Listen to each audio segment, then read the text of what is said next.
Hola sentipensantes, bienvenidos nuevamente a este espacio en el que hablaremos, conversaremos y tendremos otra forma de ver la psicología. Hola sentipensantes, bienvenidos a este espacio donde le abrimos un campo al arte, en este caso al cine. En nuestro interés por lograr nuevas formas de ver la psicología, extendemos en este caso a las películas que nos han marcado y que muchas veces al lograr una apertura del análisis, quizás nos permitimos otra forma también de ver las películas en sí mismas. Así que van a ponerse muy cómodos y aquí vamos con el análisis de esta maravillosa película llamada El Club de la Pelea. No olviden compartir, dar like si les gusta, activar la campanita para recibir cuando hagamos publicaciones o cuando tengamos cualquier nuevo contenido. Entonces, como les dije, vamos a iniciar con una película muy interesante que es Fight Club o El Club de la Pelea. Es una película que muchos consideran un poco extraña al inicio, ¿sí? Que cuando salió por primera vez pues no fue precisamente la más recibida o aceptada por los críticos, de hecho no tuvo un buen recaudo, pero muchos la consideran una película de culto. Es una discusión en la que no nos vamos a ocupar acá, si es de una película de culto o no. Eh, pero pues bueno, nos cuenta la historia de un personaje o dos personajes en particular que son el narrador, el protagonista, Tyler Durden, y aparecen otra serie de personajes interesantes. En este caso vamos a recuperar a Marla Singer, que nos parece también uno de los personajes vitales para el desarrollo de la trama. Pues hombre, dentro de todo esto podríamos empezar por el protagonista, ¿no? ¿Qué tal? Que además es quien narra la historia. Y en este análisis que hacemos o que empezamos a hacer, empezamos a identificar aspectos importantes como que este personaje no tiene un nombre. Y al encontrar que es una persona sin nombre y llevarlo a una postura un poco analítica desde lo sintomático, podríamos reconocer en esto un trastorno de despersonalización quizás. Este trastorno se caracteriza por una sensación persistente y repetitiva de separación del propio cuerpo o de los propios procesos mentales. Queda como si fuese un observador de su propia vida, más o menos. Entonces, en este ejercicio de la película, consideramos que quizás es realmente esto lo que nos quieren decir en la ausencia del nombre de un personaje tan importante como pues, lo es el protagonista, o que solo nos habla de que por sí mismo carece de importancia y quizá hay otra explicación psicológica detrás de este evento que, no sé, de pronto Pau nos puede colaborar un poco con esto. Vamos a ver. Hola sentipensantes. Así es, como lo dice Juan Camilo, también podemos ver que en el juego de la despersonalización aparece otro factor que no es necesariamente contrario, incluso puede ser complementario. Hablamos de algo llamado trastorno disociativo de la personalidad, en el que la persona está bajo el control de dos identidades distintas de forma alternativa. Además de esto, la persona no puede recordar información que normalmente recordaba fácilmente, como los acontecimientos cotidianos, información personal, importante o incluso acontecimientos traumáticos o estresantes. Aunque normalmente para todos es evidente que el individuo es dos personas diferentes, en este caso se presenta una forma menos común, denominada forma de no posesión. La persona puede notar una alteración repentina en su sentido de sí misma, tal vez sintiéndose como si fuera observadora de su propio discurso, emociones y acciones, en lugar de ser el agente. Lo que daría sentido de por qué nadie notaba que Tyler y el narrador eran personas diferentes. Ahora bien, como nos lo dice Pau, hay además de esto, pues una serie de situaciones que aparecen junto a este tipo de trastornos, digamos otros síntomas, que dan sentido como al curso de la historia que tenemos durante la película. Podemos ver que este tipo de disociación, ¿sí? Hay un sentido de ser el observador de las acciones, ¿sí? Yo puedo verme allá afuera actuando, y pues como acontece a lo largo de la película, ellos dos pueden verse a sí mismos como actores diferenciales. Y esto, para que pues, funcione de esta forma, psicológicamente se relaciona con otro fenómeno que se llama la despersonalización. ¿Sí? Pero entonces, cómo explicamos esas partes donde no hay recuerdos o donde el otro no está viendo, ¿sí? Tenemos varias escenas donde el narrador no recuerda lo que Tyler hizo, ¿sí? Y después cuando empieza a recoger los pasos, por eso mismo se encuentra con escenas borradas y mucho de la relación que tiene con Marla pues también está como borrado de la mente de nuestro narrador.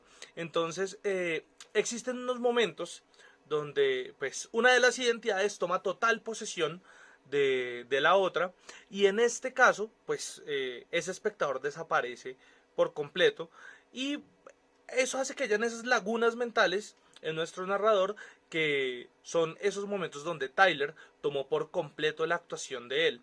Entonces hay unos fallos en esos procesos de la memoria y pueden ser experimentados por cualquiera de los dos. Seguramente no ahondamos mucho eso en la película, pero hubiera sido posible que Tyler tenga espacios donde no recuerda lo que el narrador hace, aunque eso es algo que nos podemos empezar a cuestionar mucho, porque si hacemos un análisis como muy profundo o muy específico de lo que pasa, cuando nuestro narrador trata de desenvolver todo esto que pasó, pues nos encontramos más bien con que Tyler tiene todo muy bien planeado para que él no lo pueda desenvolver tan fácil. Entonces no podríamos asegurar que Tyler también tiene momentos en los que hay lagunas según la actuación del narrador. Y de hecho eso siempre nos va a llevar a preguntarnos algo. Y es cuál es realmente la personalidad principal del personaje que tenemos. Realmente Tyler aparece eh, como un momento de necesidad para el narrador o Tyler ya preexistía y el narrador ese es el que lo hace regularse en un mundo o lo hace adaptarse a un mundo en el que pues definitivamente Tyler no quería vivir. No sé, eh, yo creo que Juanca nos puede explicar un poquito más de esto. Hombre, Rafa, pregunta interesante que además creo que nos lleva a abrir una puerta muy, muy, muy, muy, muy significativa y es la de la identidad de ambos personajes, que de por sí se reconoce como muy diferente entre sí. Pero además aquí pareciese que Tyler lleva a nuestro narrador, a nuestro protagonista, a descubrir cosas sobre sí mismo y a conectarse con algunos aspectos que quizás le hayan resultado complejos de alguna otra manera. Por ejemplo, temas como la sexualidad, como las dificultades en las dinámicas de interacción, la liberación del sí mismo de una manera diferente. Y se me ocurre entonces que aquí aparece otro término psicológico relevante, son los rasgos limítrofes. Y de pronto ustedes se pueden estar preguntando, ¿los qué? Y pues sí, justamente eso, los rasgos de personalidad limítrofe, que son supremamente claros en lo que respecta a los comportamientos en los que se miden riesgos, como lo es claramente el club de la pelea, ¿no? Que es un espacio donde creo que se minimiza ese aspecto de riesgos. Entonces, justamente aquí es donde cobra significado y valor el nombre de la misma película y es una forma intensa de mantener relaciones además, que podemos reflejarlas en el código absoluto del club de la pelea, que es no se habla sobre el club de la pelea. Pero existe una característica más que si bien no encaja con estos rasgos del narrador, está presente en Tyler de forma explícita y es que no está del todo lejos de los rasgos limítrofes, eh, los rasgos de la personalidad antisocial, reflejado sobre todo en el desprecio por completo de la seguridad propia y de los demás. No es un aspecto enfocado en un solo lado, sino aquí lo vemos reconocido en ambos aspectos, así justamente como lo mencionamos, y además es una clara contraposición del status quo. Eh, Quizá podemos darle una mirada adicional a este espacio con otro personaje y no sé si Pau de pronto se nos anime un poco a hablar al respecto. Otro personaje con características muy particulares y que tiene un rol fundamental en la película es Marla. Sin duda, es una mujer que tiene marcados síntomas depresivos, fuertemente relacionados con conductas suicidas, pero que también comparte una cercanía con rasgos de personalidad límite, tal cual como ya lo hemos hablado anteriormente. Podemos ver en ella una actitud desesperada por recibir expresiones de afecto y aprobación, así como conductas de alto riesgo como el consumo indiscriminado de sustancias psicoactivas. pero también la vemos en la búsqueda de espacios de interacción en los cuales se siente aceptada, como son los grupos de apoyo a los que asiste, con el fin de buscar un espacio en donde sentirse conectada desde ese sentimiento continuo de inadecuación. ¿Acaso no hacen así una hermosa pareja complementaria?